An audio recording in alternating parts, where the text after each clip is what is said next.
2008년 7월 1일 스코틀랜드의 부트섬의 로세이 마을에서 6세 소녀가 갑자기 침실에서 사라졌습니다.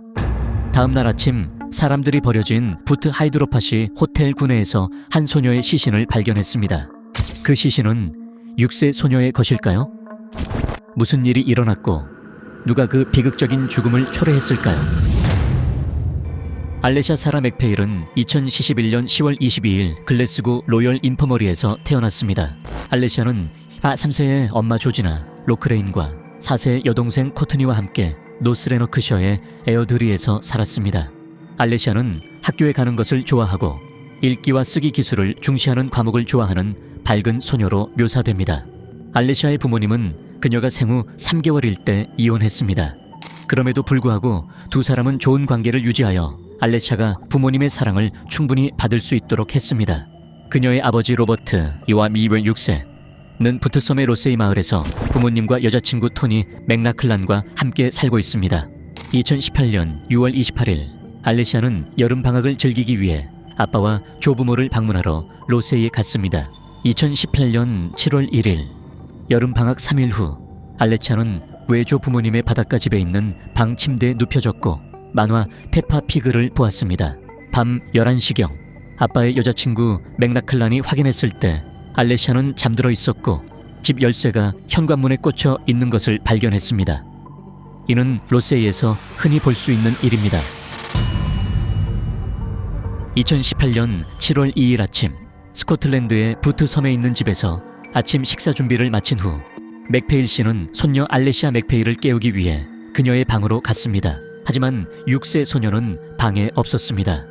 맥페일 씨는 손녀가 좋아하는 정원에 있을 거라 생각하고 집 주변을 돌아다녔지만 손녀를 찾을 수 없었습니다. 맥페일 씨는 서둘러 가족 모두에게 알렸고 이후 몇 시간 동안 수색이 진행되었지만 아무도 소녀가 어디로 갔는지 언제 나갔는지 알지 못했습니다. 맥페일 가족은 소녀가 어딘가에서 놀고 있다가 곧 돌아오기를 바랐습니다. 하지만 오전 9시경 비극이 그들의 가족을 덮쳤습니다.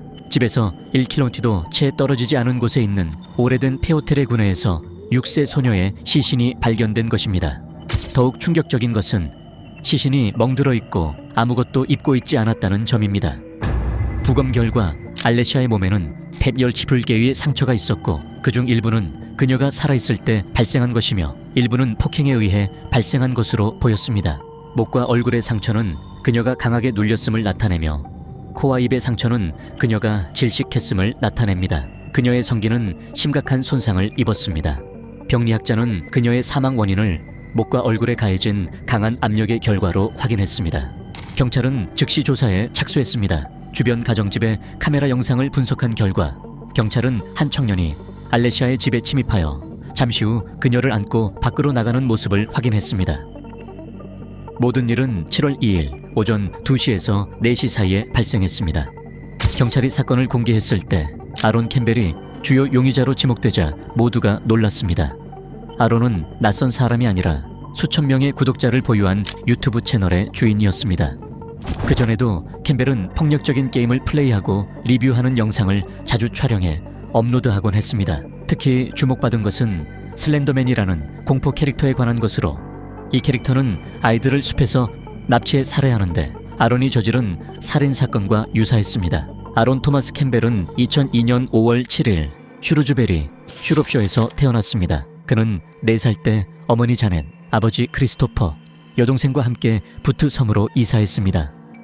캠벨은 신체적, 정신적 학대를 포함한 유해한 환경에서 자랐으며 알코올 중독자인 어머니와의 관계는 좋지 않았습니다. 그는 주의력 결핍 과잉 행동 장애 ADHD를 앓고 있었으며 자해와 우울증의 병력이 있었습니다.